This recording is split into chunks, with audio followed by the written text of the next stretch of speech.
Well, good afternoon, everybody. Thank you all for coming. And my very special thanks to our team for all the work they've done over the years. I'm Mike Hatfield, the chairperson of the CCSJ, or the Community Coalition for Social Justice. It was a group formed in 1999 to respond proactively to threats in our communities, specifically in relation to Ku Klux Klan activity in nearby cities. Over these 25 years, we have organized a variety of things: forums, celebrations, gatherings, book purchases, production of a graphic novel, and continually supported social justice in our area. Our principal event has been the celebration of Martin Luther King Jr. Day, which is an activity we started in 2007 at the Metropolitan Theatre. Today, we meet again with the theme Lift Every Voice and Vote. And that's, for me, a big thank you to all our speakers and musicians in today's event, and my praise to all the folk in our group that have assisted and kept us going all these years. We continue to meet monthly, have a monthly update, and a website. So it's time now to move on to our first speaker. Everything on this occasion is on the video that I shall start, stop, introduce, and restart for each contribution. We shall have questions and comments at the end. So here we go. Our first speaker is Barb Howe. Greetings. This is a rather brief overview of what I call the road to the vote, starting in 1776 and going up to 1990, showing the progress we've made and in some cases the setbacks for people accessing the right to vote. 1776, white men with property can vote. States will determine who can vote, so free African-American men can vote in New Jersey, Pennsylvania, Connecticut, and until 1783 in Maryland. And in this reenactment of voting, which I think was in colonial Williamsburg. 1776 to 1807, New Jersey granted women the vote in its state constitution. There were many ways you could get the right to vote: a state constitution, a territorial constitution, a referendum, a vote by the people from the legislature. We'll go through some of those processes as we go along. 1789, ratification of the Constitution. White men with property can vote. Poor people, women, Native Americans, enslaved African Americans cannot, even though the Constitution says we the people do ordain and establish the Constitution, but we the people isn't for everybody. 1790, we have a Naturalization Act which sets forth the first uniform rules for granting citizenship by naturalization. You have to be a citizen to vote. So it limits naturalization to free white persons. Keep in mind that word white, of good character. Courts associated whiteness with Christianity and Judaism and therefore excluded Muslim immigrants sometimes because they called them Asian. And that doesn't change until 1944. 1826, Maryland becomes the last state to remove religious restrictions when it passes legislation enfranchising Jews and removing religious qualifications for civil office. So white men can no longer be denied the right to vote on the basis of their religion.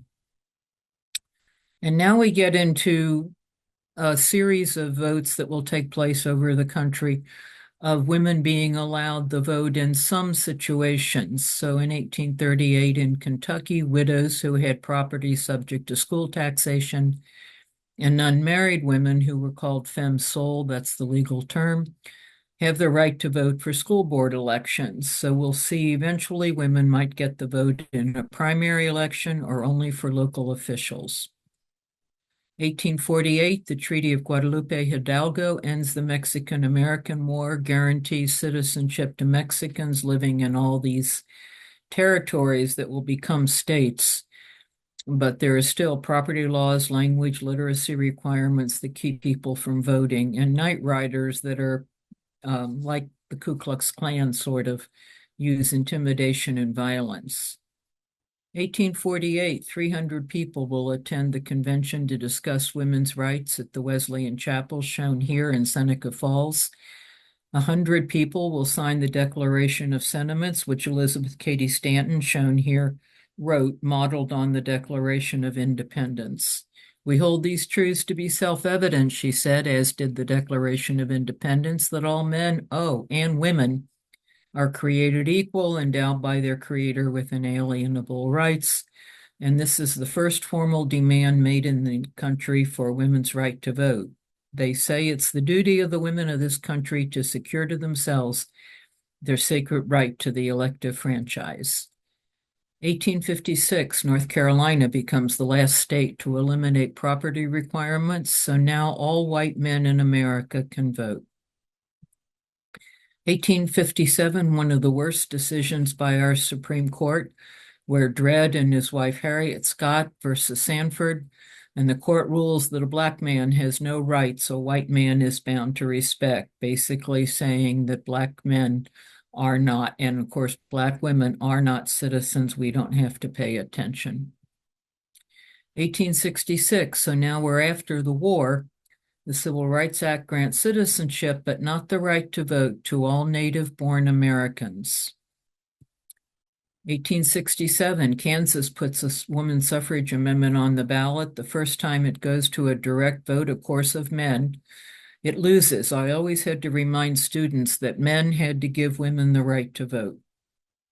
Kansas is the first of 56 referenda campaigns, 80 campaigns to get legislatures to submit amendments to voters, 47 campaigns for state constitutional conventions to get it into state constitutions, 277 campaigns to get state party conventions to include suffrage planks in party platforms. 1868, the 14th Amendment includes the word male for the first time. All persons born or naturalized, are citizens of the United States and of the state.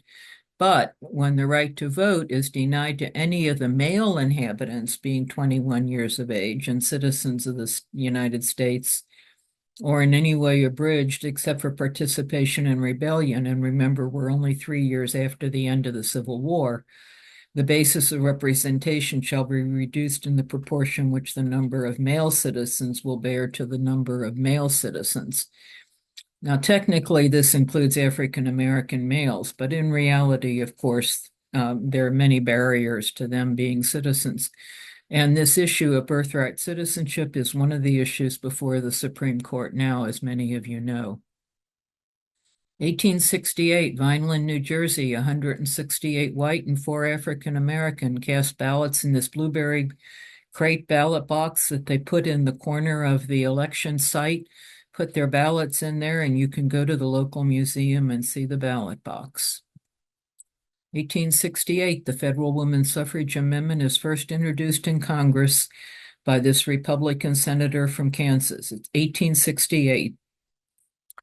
1869, the suffrage amendment is introduced as a joint resolution to both houses of Congress by this Republican senator from Indiana, Republican representative from Indiana. 1869, the National Women's Suffrage Association is founded by Susan B. Anthony on the left and Elizabeth Cady Stanton to get a vote through a congressional amendment. Now, they have a very wide range of issues, but suffrage is certainly among them. So about 6 months later, the American Women's Suffrage Association is formed by Lucy Stone, her husband Henry Blackwell, whom she refused to say she would obey in their marriage vows, Julia Ward Howe of Battle Hymn of the Republic fame, and other more conservative activists decide they're going to work only for suffrage and they're going to work by amending individual state constitutions. The 15th Amendment will be ratified in 1870. This establishes the right of African American males to vote, but in the South especially, we'll see for a long time to come, almost a century, poll taxes, reading requirements, physical violence, property destruction, hiding the polls, economic pressures will keep African Americans from voting. 1870, the Utah Territorial Legislature grants women the right to vote but not hold public office. So here's Sarah Young, 2 days later, takes advantage of that in a municipal election, is the first woman to vote in the U.S. under equal suffrage laws.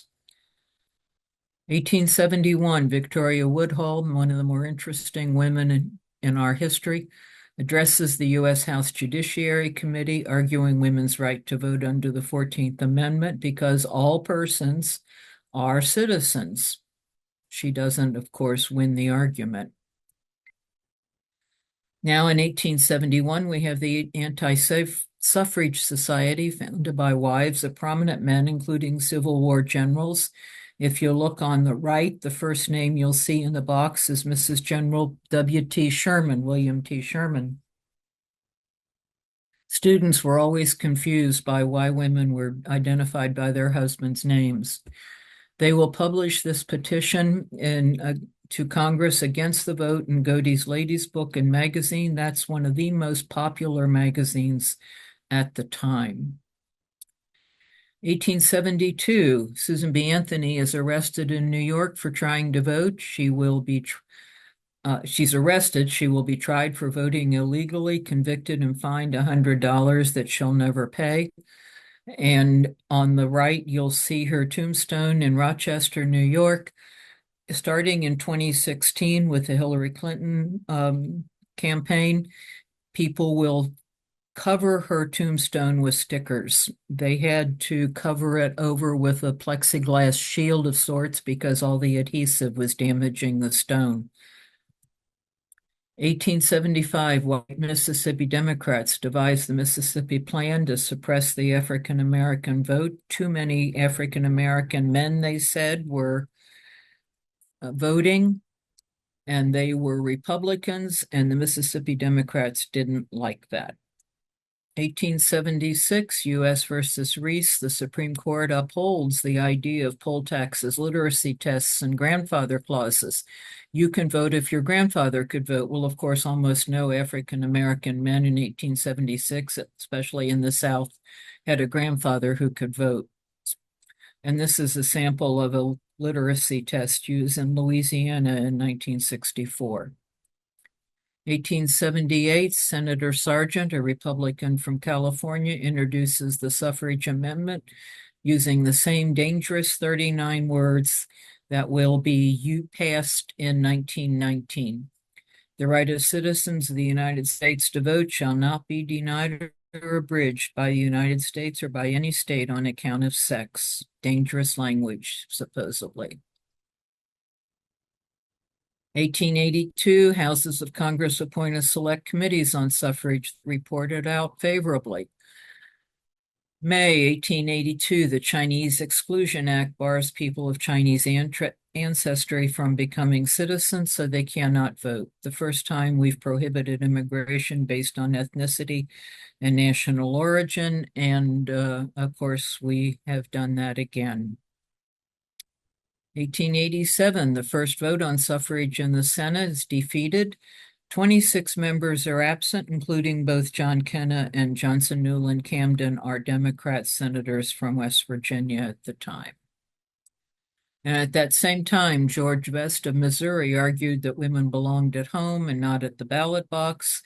If this government, which is based on the intelligence of the people, shall ever be destroyed, it will be by injudicious, immature, or corrupt suffrage. If the ship of state launched by our fathers shall ever be destroyed, it will be by striking the rock of universal, unprepared suffrage. Women are emotional. We don't want emotional suffrage. What we need is more logic into public affairs and less feeling. You will still hear people say people who are not educated or well prepared should not be voting, but there's no such requirement in our law. 1887, the General Allotment Act, or the Dawes Act, gives citizenship to Native Americans who will give up their tribal affiliations, and many things happen with that act, but if you decided you would give up your tribal affiliation, you could be a citizen. 1890, the Federation of Labor supports suffrage. That year, The American Women's Suffrage Association and the national one merged to become the National American Women's Suffrage Association, working on state-by-state campaigns for suffrage.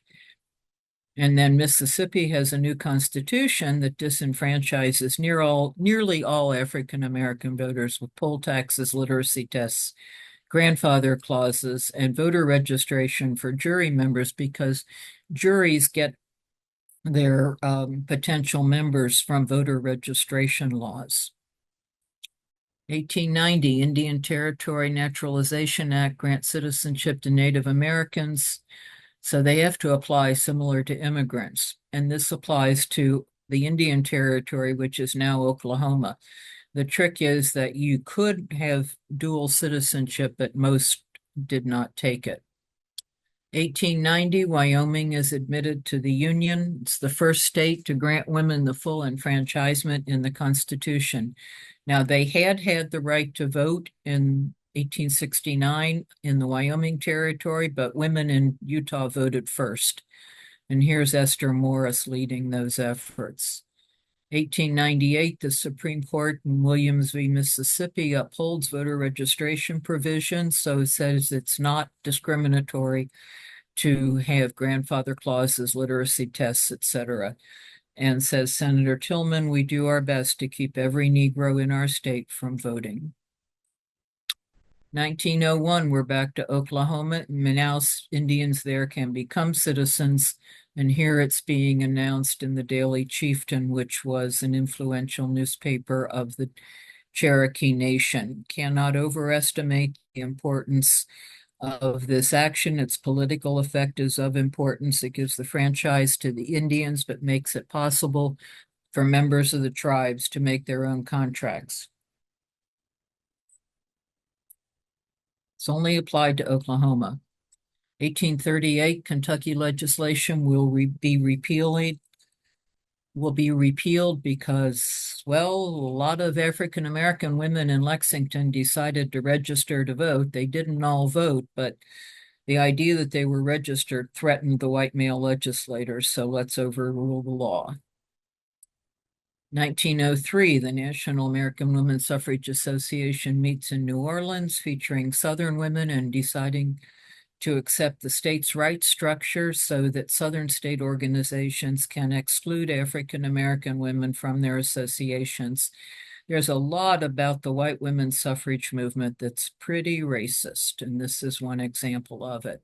The idea being that, well, if African American men could vote, certainly white women like us ought to be allowed to vote.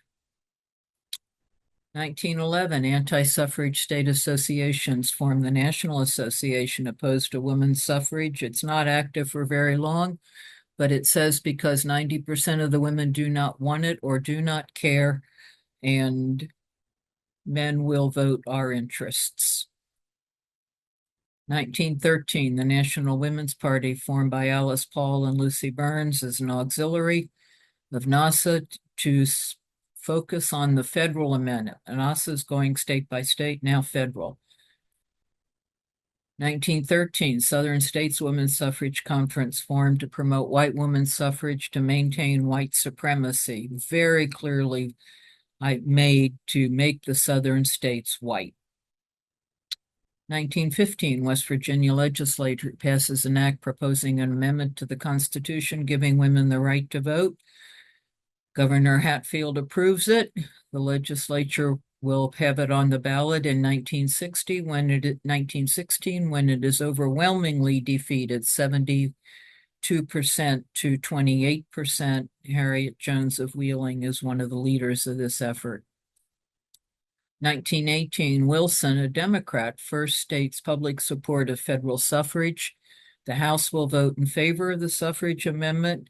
He will finally address the Senate, arguing for suffrage at war's end. The idea being that women have contributed enough to the war effort that they are allowed to have the vote. 1919, House of Representatives passes the federal amendment, but the opponents in the Senate block it until legislatures can adjourn for the year, so they can't do anything with it easily in a lot of states. Senate will pass it in June. West Virginia's members of Congress, I'm pleased to say, all vote in favor of it. We had 6 representatives in the House of Representatives at the time and 2 senators. Everyone's a Republican except for Matthew Neely. Now goes to the state. We need 36 states, and very quickly, within a week of that Senate vote, Illinois, Michigan, and Wisconsin will ratify. February 1920, we're very close. 33 states have ratified. The League of Women Voters is founded in Chicago. We still need 3 more states. February 27th, the West Virginia legislature convenes. Taxation's on the agenda, but so is suffrage. This is a whole story we don't have time to get into, but it's a great story. The House of Delegates will ratify on March 3rd, March 10th. We become the 34th state. Morgantown's Lenelo Yost will help lead that fight. August 18th, 1920, Tennessee becomes the 36th state. Washington state is the 35th. Harry Byrne says he always favored suffrage, but we do know that his mother wrote to him and said, "Dear son, you'd better vote for suffrage." August 26th, now we call it Women's Equality Day, and Bainbridge Colby signs it into law. Carrie Chapman Catt, who had talked before about all those campaigns that we needed, says now, in addition to all those campaigns, we had 19 campaigns with 19 successive Congresses. Only one woman who was at Seneca Falls was still alive to vote. I think she was a teenager watching the proceedings. 1921, the Order of Sons of America is organized to fight for equality and rights of Mexican Americans as citizens. 1922, Ozawa, the Supreme Court upholds the 1790 Act, barring Asian Americans from citizenship because they're not white. And the district attorneys say this man who's lived in Hawaii and California for 20 years is well qualified, but he was born in Japan and therefore he's not eligible.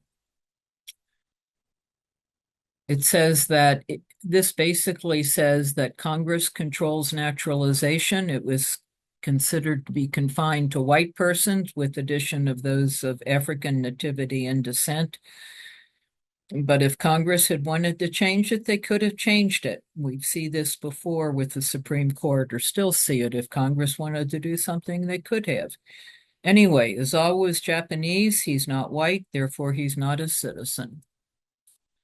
Then, just shortly thereafter, Thin applies for citizenship. He's from India, and he says that he's high caste Hindu and he's white, therefore, and he's Aryan. Now, this is before we deal with all the issues with Hitler and Aryan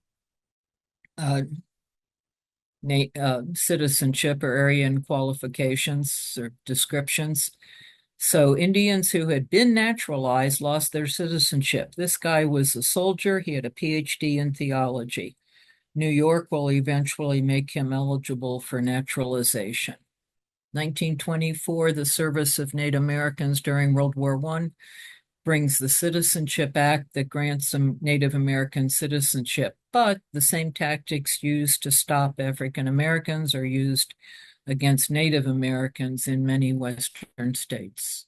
1943, the Chinese Exclusion Act is repealed finally after 60 some years, because China is our ally during World War II.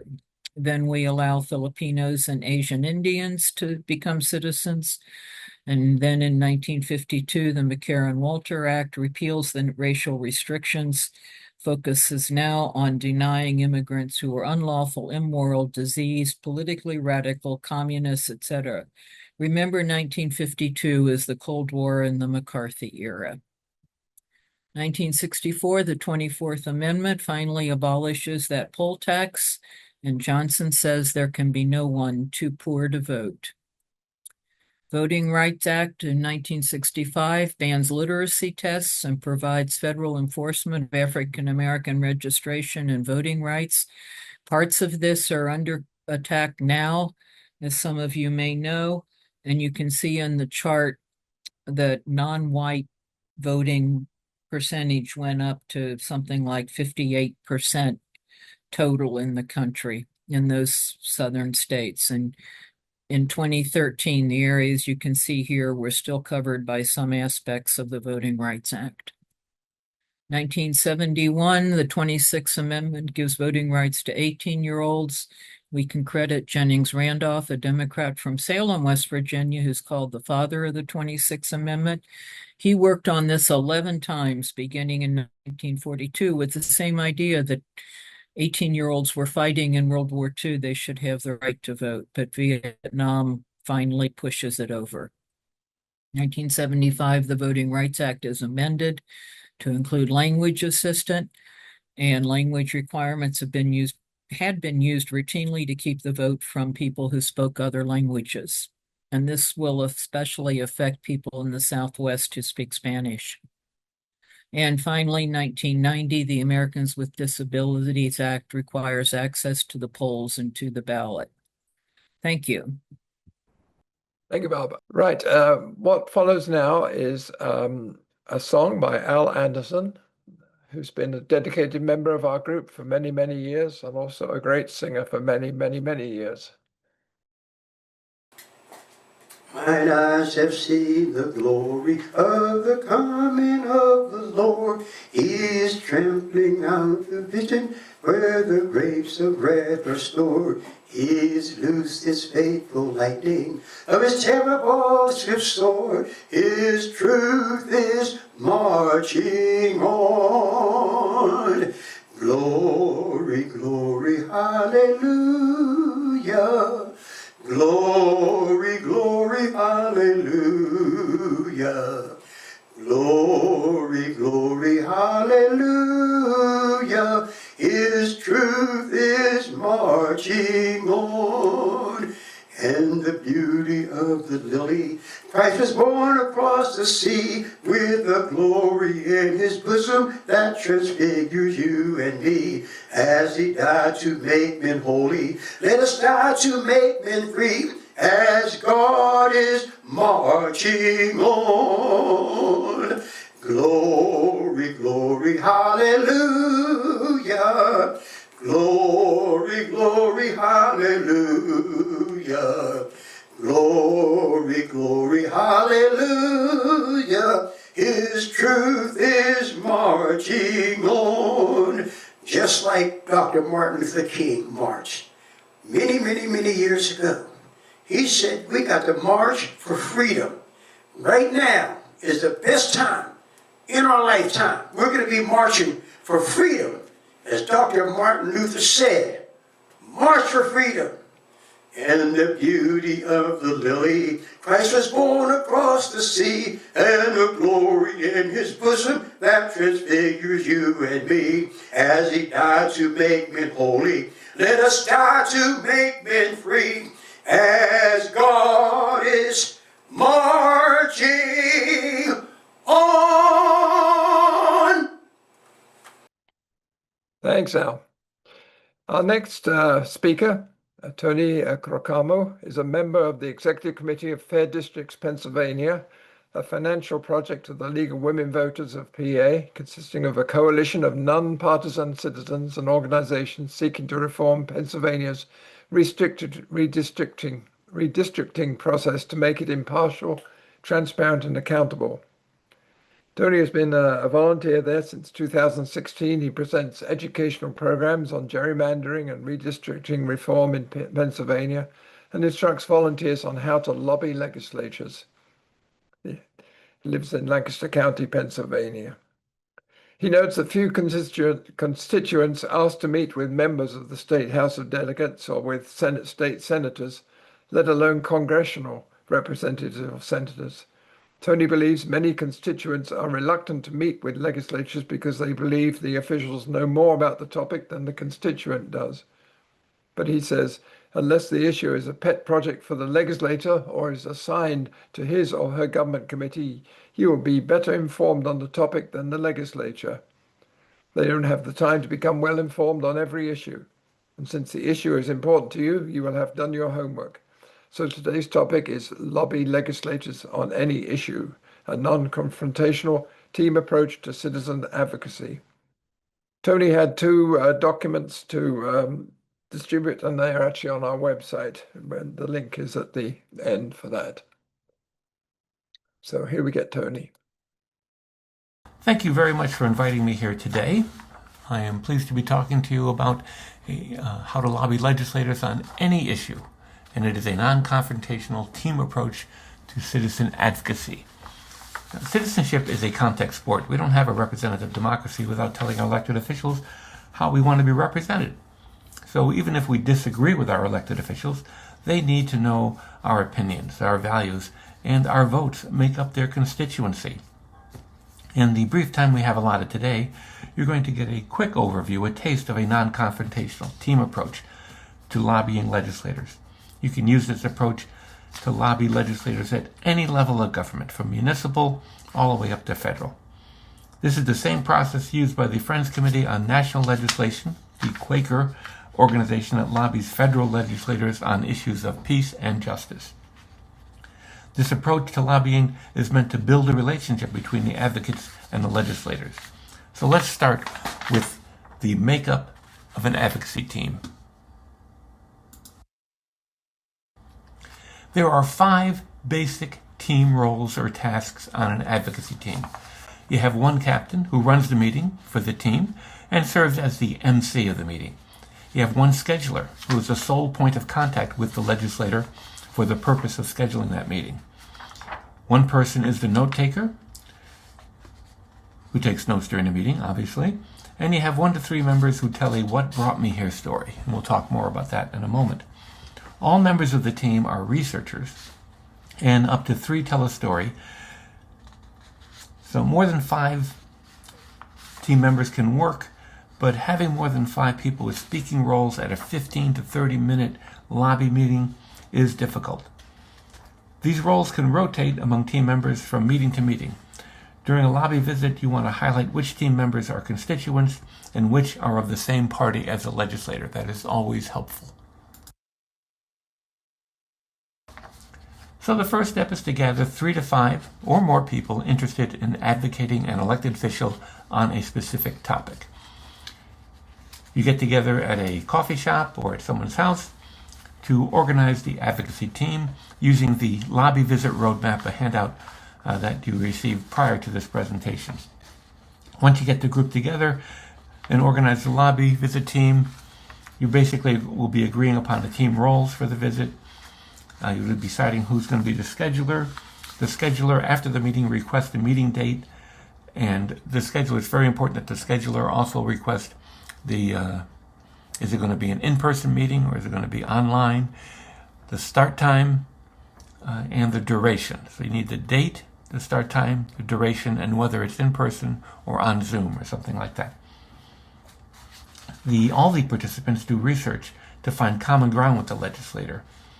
Research sources include the legislator's website, the bio, articles, statements, press releases, their legislative history, what are the types of things they're really interested in, and you're looking for areas of potential common ground with the legislator. Do you attend the same church or have the same faith?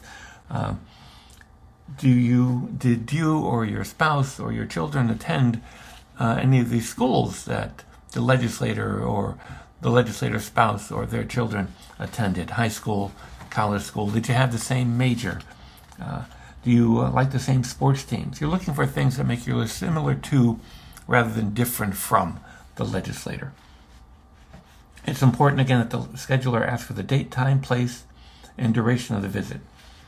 Once the office confirms the date, time, place, and duration of the visit, the scheduler shares that information with the rest of the team. Typically, a lobby visit is scheduled for 2 or 3 weeks after the request. Sometimes it can take longer, seldom much shorter. And so in those 2 or 3 weeks is when you prepare for the lobby visit. You rehearse. So this is where we get into the heart of the meeting, the what brought me here story. So what brings you to this work? When and how did you become aware of the issue? Why is it important to you? Saying that something is important or the right thing to do, or that the present circumstances are unfair, immoral, unconstitutional, dangerous, whatever it is, those are all good reasons to act. But those are not your what brought me here story. Your what brought me here story is an incident, a memory, a moment in your life that helped you formulate your concept of fairness, morality, the Constitution, justice, or peace. And what did you see, learn, hear, experience, or realize that created that value in you? Did it come from a parent, a teacher, a relative, a friend, a stranger, a spiritual belief, a novel, poem, historical event, current events? Drill down for the underlying event that made this value important to you. That's your what brought me here story. And the reason that has to be a values-based story is today you can argue, you certainly can argue opinions, and even today you can argue facts, but you can't argue human values. They are common to us all. For example, here's the what brought me here story I use when talking to legislators about gerrymandering. In 1969, I was a 19-year-old combat infantryman in South Vietnam, and I saw young men die for this country. While I cannot tell you what each of them thought that sacrifice was for, I can absolutely guarantee you that none of them died to make districts safe for one party or another, or to allow party leaders to draw districts to make them safe for one party or another. That is my short what brought me here story, values-based, when I talk to legislators about gerrymandering. It's important to remember that lobbying is not an on-off switch. Your legislator will fit into one of four categories on any issue. They will be an active leader against what you want to have happen. They may be against what you want to have happen, but not terribly strident about it. They might be neutral or swing. And this includes people who are misinformed, uninformed, unaware, or unsure. They might be for it, but not terribly strident about being for it. And they might be an active leader for what you want to have happen. Lobbying is not an on-off switch. You are not going to meet with an elected official who is diametrically opposed to what you want to do, and by the brilliance of your argument, convert that person to your point of view. That doesn't happen. But if you can make a strident opponent less strident, that is a win. Any movement toward your position is a win. And as for the leaders who are supporting you and you're meeting with them, thank them and ask them what else you can do to help them move the issue forward. One of the things you're going to be doing at that organizational meeting is creating the ask, which is a simple statement of what you want the legislator to do. And it's a statement that is related to the legislative process. I mean, sometimes there is a bill and you may want the legislator to be a co-sponsor. Sometimes it's going to be a vote on a bill, and you're going to want the legislator to vote for or against that bill. So it has to be related to the legislative process, and it has to be related to the legislator's position. You have to address their concerns. If you have somebody who is diametrically opposed to a certain bill, asking them to be a prime co-sponsor of the bill is unreasonable. But if you can find out what they like about it, if there's any little piece that they like about it, well, that's a positive thing, a move in the right direction. That's what lobbying is all about. Okay, in a period of time from when the scheduler has asked for the meeting and the meeting is actually scheduled, you want to use that time to plan and rehearse the meeting. Use the lobby visit roadmap and the contact ask sheet handouts to organize the meeting. You want to brainstorm questions and answers, any objections you think the legislator may have to your issue, and you want to come up with some responses for those. You want to have a dry run of the meeting, and you definitely want to practice your what brought me here stories.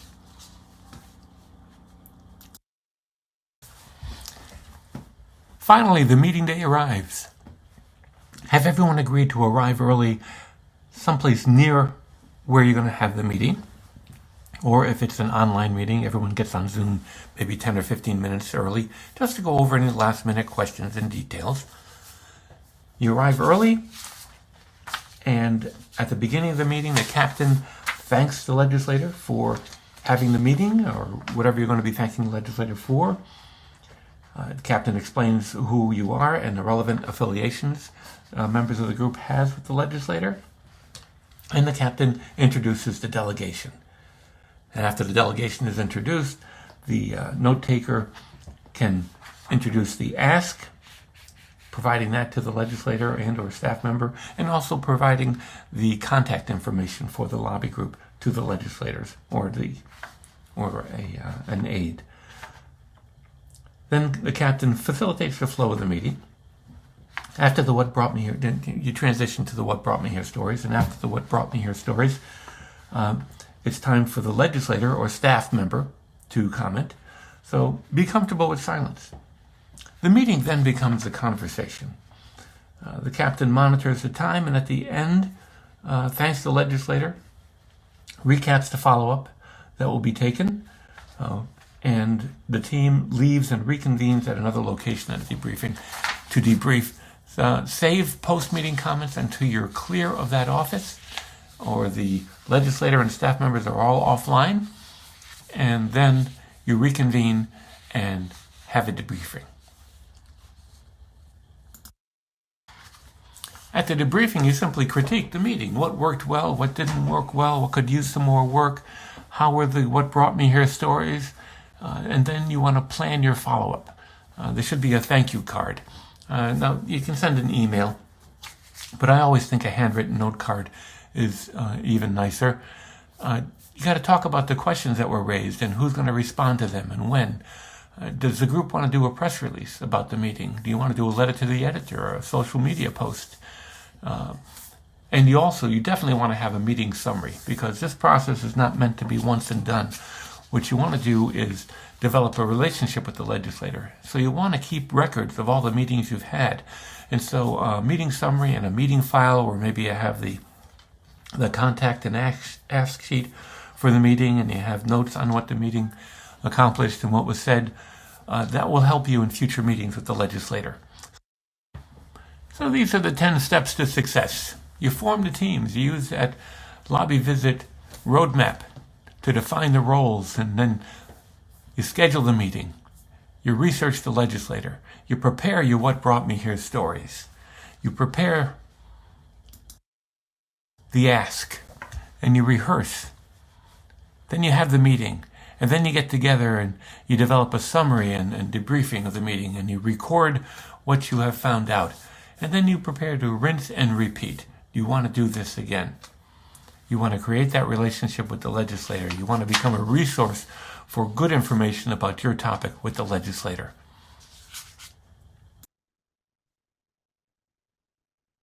Thank you very much, Tony. That's very good. Our next piece of music is Everyday People. This is the Osage Soul and Gospel Choir. And thanks to Al Anderson and Aristotle Jones for this. You will see some pictures taken during the singing of this song.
Again, a thank you. Thank you to everyone in the choir and Al and Aristotle on that. They'll be coming back for a second song later.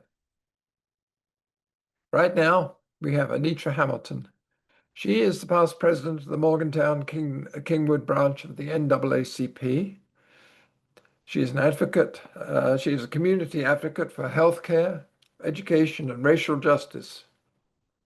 Her passion for community building is evident in everything she does, from acts of service within her sorority, the Alpha Kappa Alpha sorority, which was incorporated, to mentoring and advising organizations on the campus of WVU.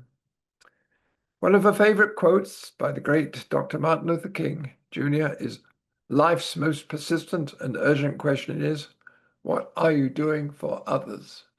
So Anitra is going to talk now.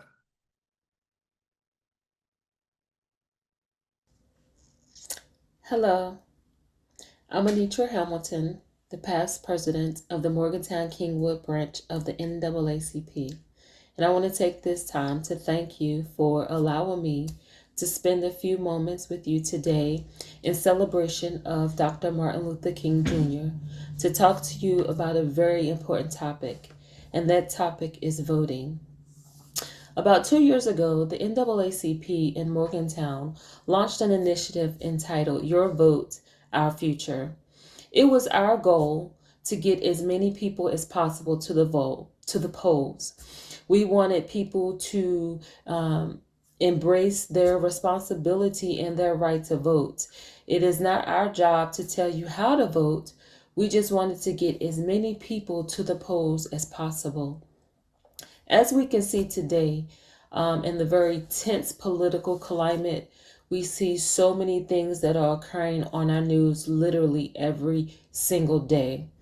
These are all at the results of what happened at the polls.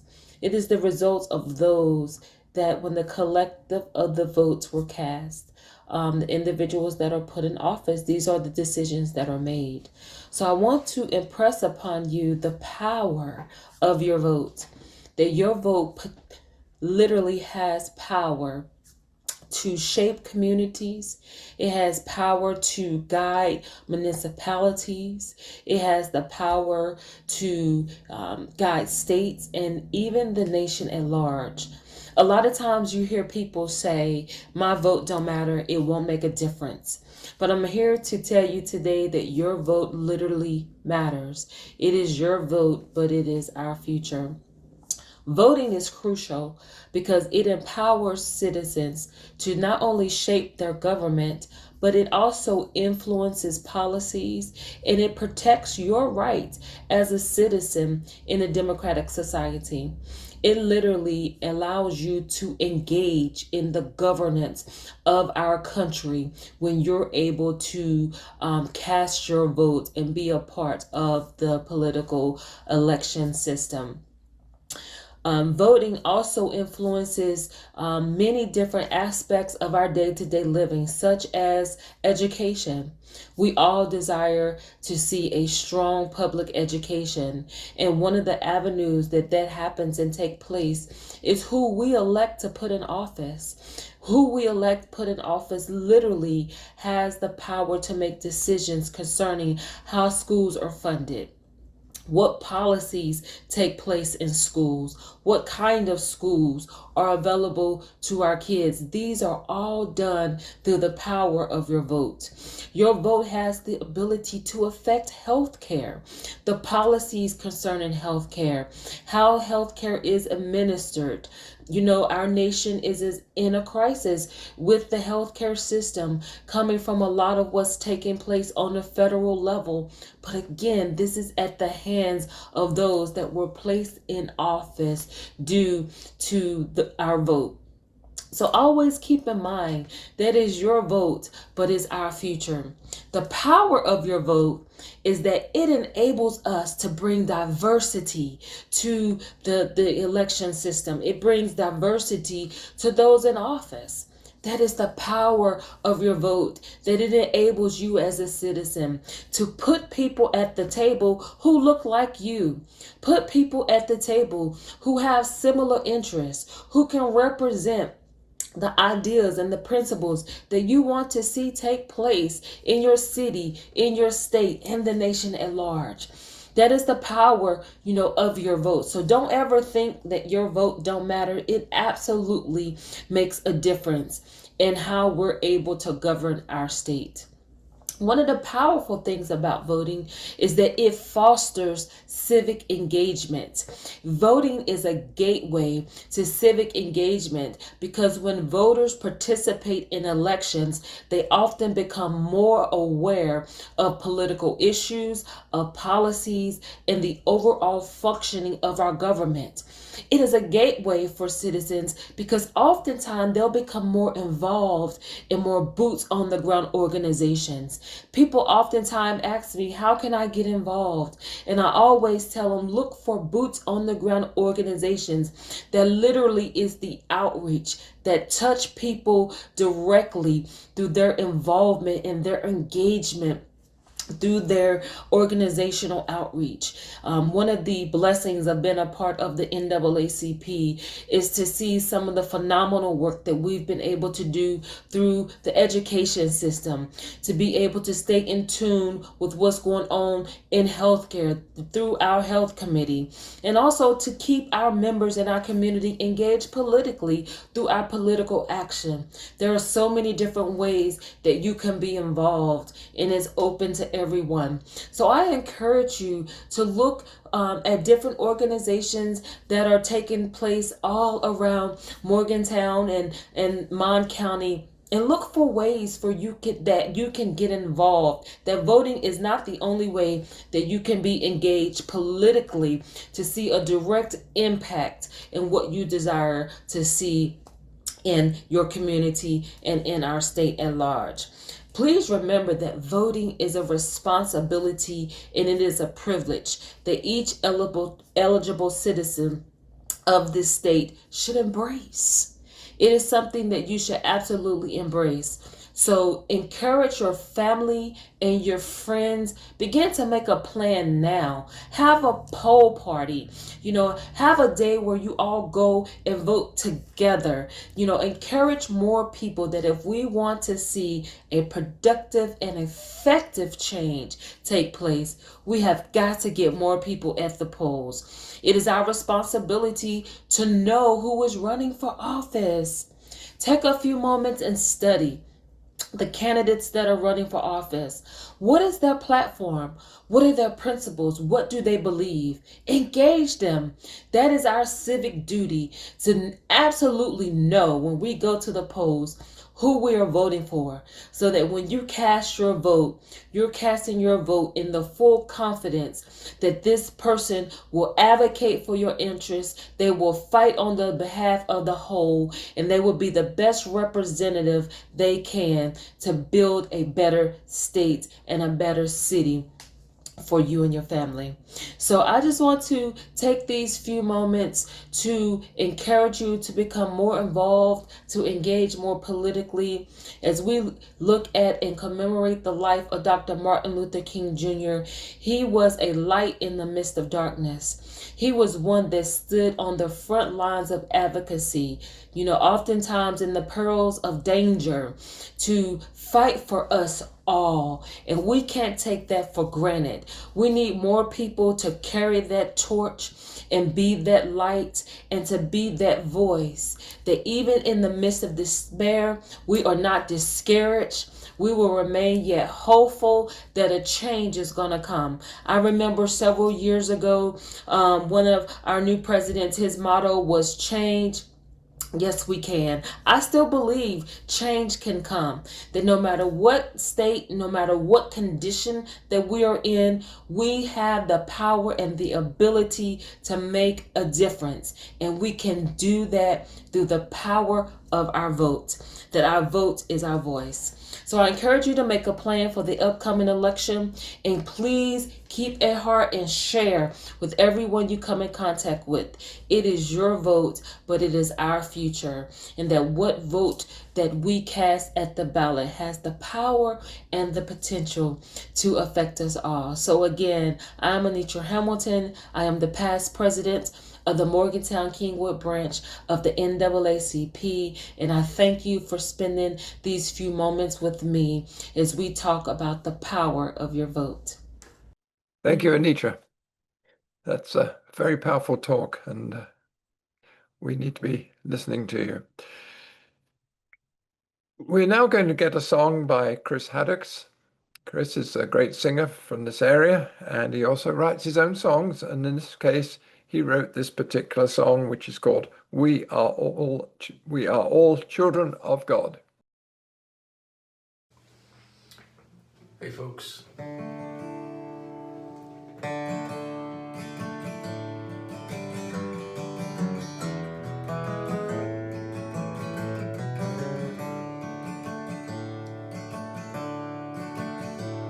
We worship in different locations. Worship on different days. We celebrate different occasions. One thing will bind us always. Each night I gaze up at the heavens, ponder the shimmering stars, reminding the light of the Maker shines on us, whomever we are.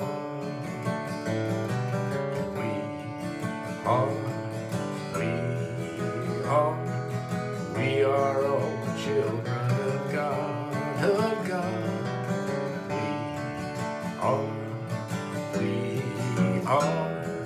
We are all children of God. We rise up in arms on our brothers, find ways to keep them oppressed. We lift up ourselves before others, but the Spirit is hardly impressed. We keep our own sisters in bondage, afraid should they learn how to read. Such actions and such ways of thinking, the God of love's hard cause to breathe. And we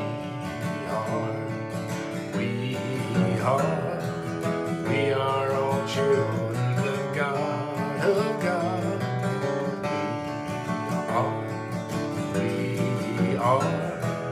We are all children of God. We speak out against corporations in business to maim and to kill, who profit from wars between nations, and yet we invest in them still. We glorify war in our movies. Their games teach our children to fight, and our drones do the dirty work for us, so we can sleep all through the night. And we are all children of God, of God.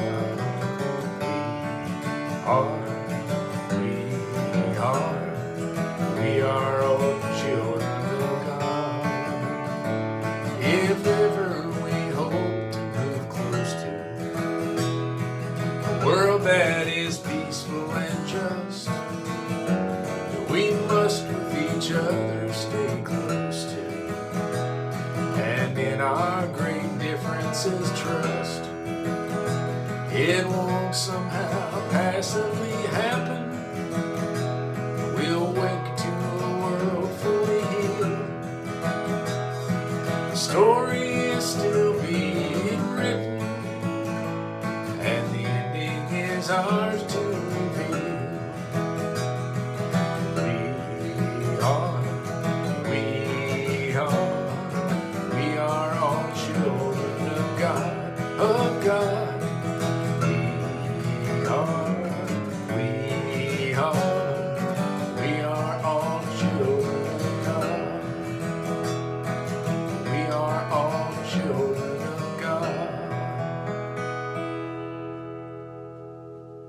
Peace, folks.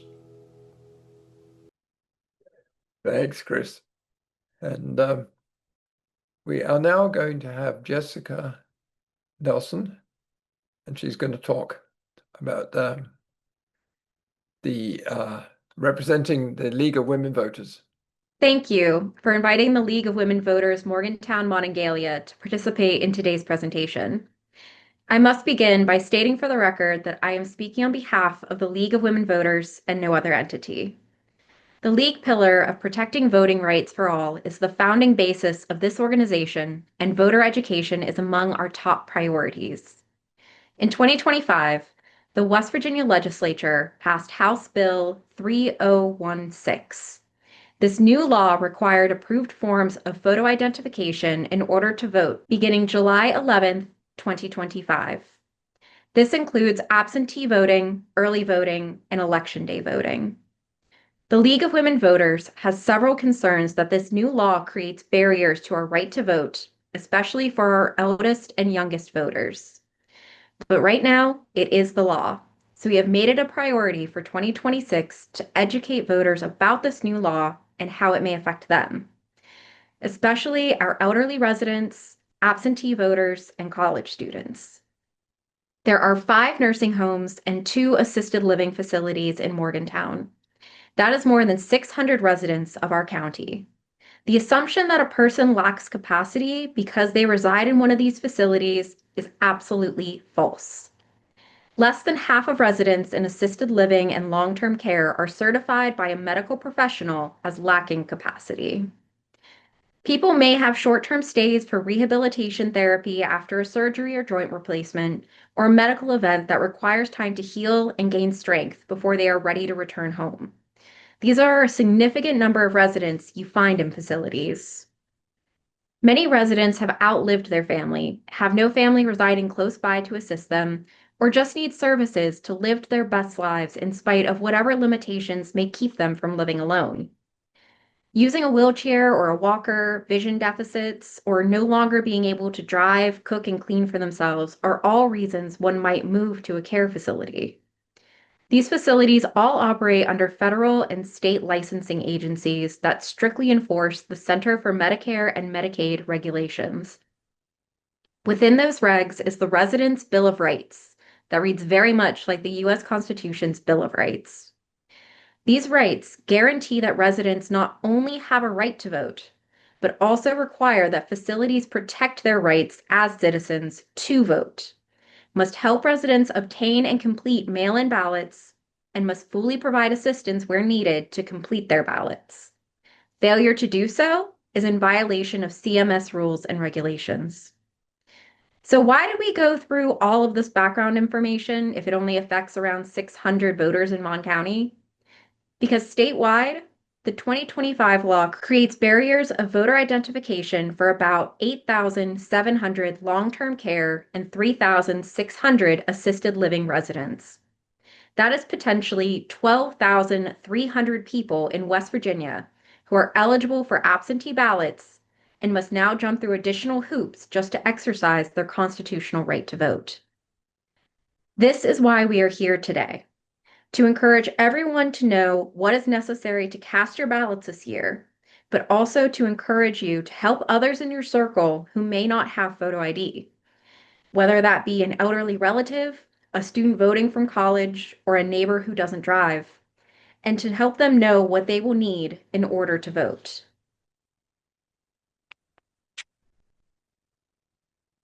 The new law lists acceptable forms of photo identification as a valid, unexpired driver's license or state-issued non-operator's identification, a driver's license from another state, a U.S. passport or passport card, an employee identification issued by a local, state, or federal government entity, a student ID issued from a West Virginia institution of higher education or a West Virginia high school, U.S. military ID that includes a photo, a voter registration card with a photo issued by a West Virginia county clerk or the West Virginia Secretary of State, An identification card issued by the DMV without a photo for voters that swear and affirm they belong to a recognized religious community that prohibits them from being photographed. And for voters age 65 or older, an expired photo ID that meets these requirements only if the document was not expired on their 65th birthday. We here at the League of Women Voters are especially concerned for elderly, homebound, and long-term care residents who have always had the right to apply for an absentee ballot. Qualifying reasons for absentee ballot includes illness, injury, or other medical reasons, immobility due to disability or advanced age, or inaccessible polling places or early voting sites. Caretakers of disabled and homebound persons are also eligible for absentee ballots if they cannot leave during voting times. Given our state's demographics, it is truly discouraging that so few people take advantage of absentee voting, but we understand the rules are complicated. To vote by absentee ballot, you must submit an application for an absentee ballot to your county clerk's office. Applications are available from the clerk, or you can download and print an application from the Secretary of State's website at govotewv.com. The application must be completed in your own handwriting. If someone assists in filling out the application, they also must complete an additional form called an Oath of Voter's Assistant. When voting absentee, a copy of a valid photo ID must be sent with the absentee ballot, separately from the confidential ballot envelope. Absentee voters must also be very careful to sign and date their ballots in all the places as instructed, or the ballot could be deemed invalid or provisional. Another controversy has arisen over absentee ballots in recent years. Some politicians are objecting that states are counting absentee ballots received after Election Day.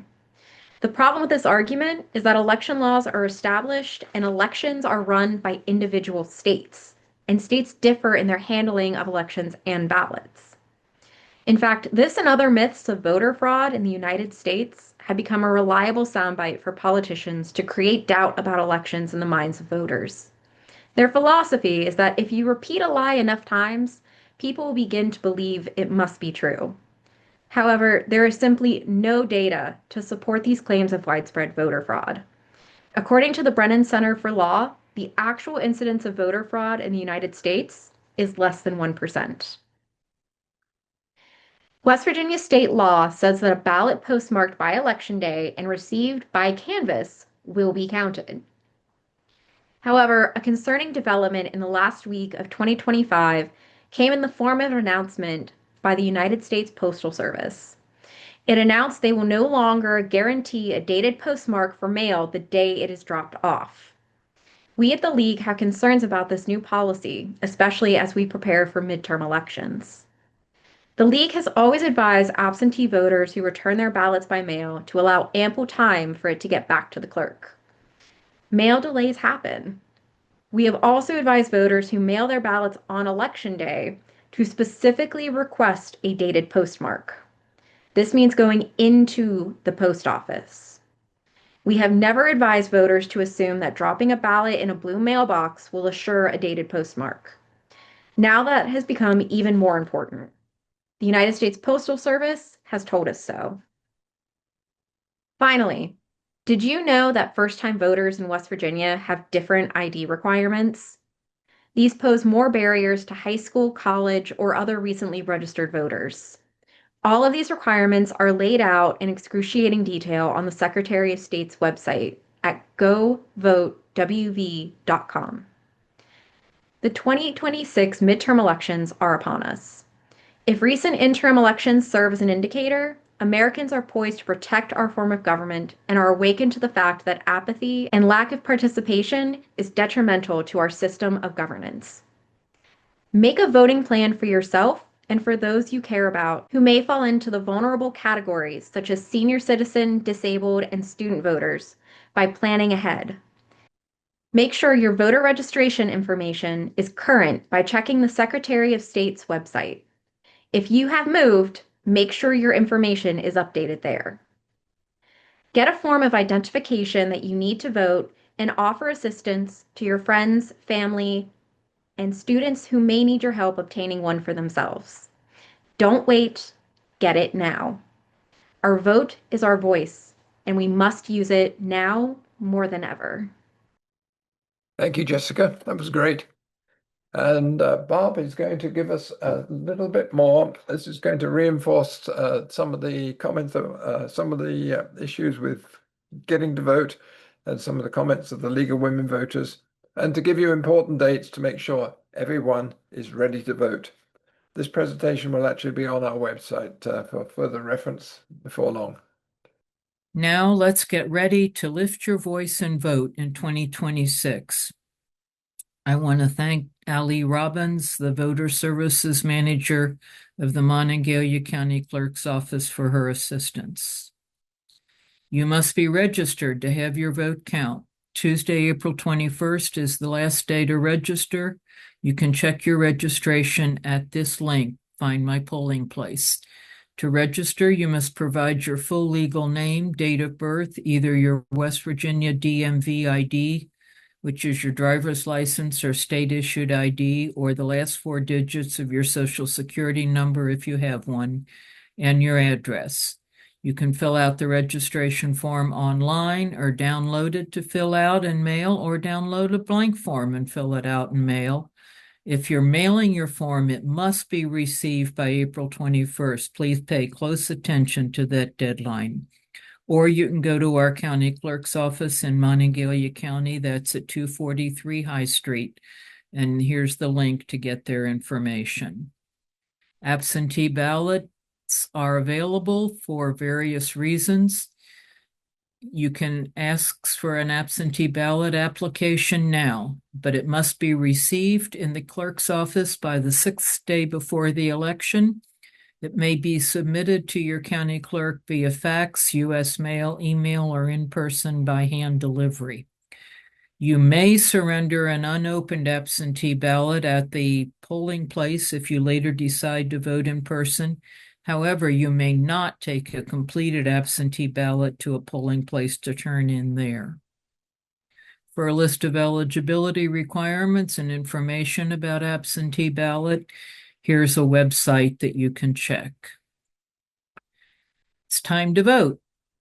April 29th to May 9th will be early voting every day except Sunday. Anyone registered in the county can vote at any early voting place in the county. On May 12th, for the primary election, you must vote at your correct precinct to be sure your vote will count. At this point, we're going to choose candidates for the House of Delegates and State Senate, House of Representatives, U.S. Senate for November 3rd general election for parties that will have candidates on the ballot. Not every party will.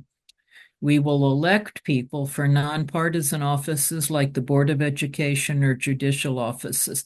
This is the final election. There is no primary. We will also make any decisions on issues like levies or anything else that is on the ballot that's not partisan. Again, this is not a primary. Now, it's important to note which ballot you can vote in the primary, and here's the list. If your party is Republican, you may vote a Republican ballot. Democrat, Democrat. Mountain if they have candidates. Libertarian, nonpartisan. Constitution, nonpartisan. Constitution's new on the ballot this year. Or none of the above. You may vote those ballots.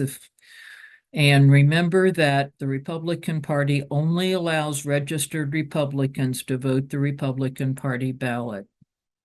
You must bring a form of photo ID now. This is new, that it must be a photo ID, no more utility bills. And all of the forms of ID must be valid and not expired. So first-time voters who did not do this when registering must provide additional information. And you can get this information online. Here are some of the forms of ID that are available. And remember that your regular voter registration card does not have a photo. You can go to your clerk's office and get a photo ID if needed, but those old plastic and yellow paper registration cards are not going to work. Also note that ID cards for WVU retirees and hospital retirees are not accepted, even though they have photos on them. And there are some exceptions to the ID requirement if somebody knows you, if a poll worker knows you, if you're in a state care facilities. So please make sure your ID is correct. And here's some more information for first-time voter IDs that you must show. And again, this information is on the Secretary of State's office.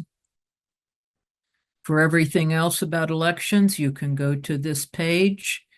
And finally, remember that no poll worker can deny you the right to vote. If you do not have the proper ID, if there's some other question about your registration or your ballot choice or anything else, you have the right to vote a provisional ballot. And at canvassing after the election, decisions will be made about whether your vote will count, and you'll be able to track your provisional ballot. Thank you. Thank you, Bob. We're almost done. We got one more song by the Osage Choir, Lift Every Voice, with some pictures collected on the web.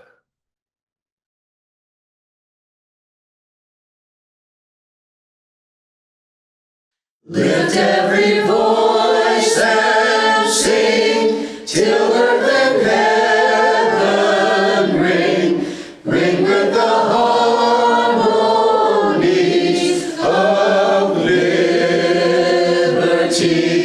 Let the rejoicing rise high as the listening skies. Let it resound loud as the rolling sea. Sing a song full of the faith that the dark past has taught us. Sing a song full of the hope that the present has brought us. Facing the rising sun of our new day begun, let us march on till victory is won. Sing a song full of the faith that the dark past has taught us. Sing a song full of the hope that the present has brought us. Facing the rising sun of our new day begun, let us march on till victory is won. Let us march on till victory is won.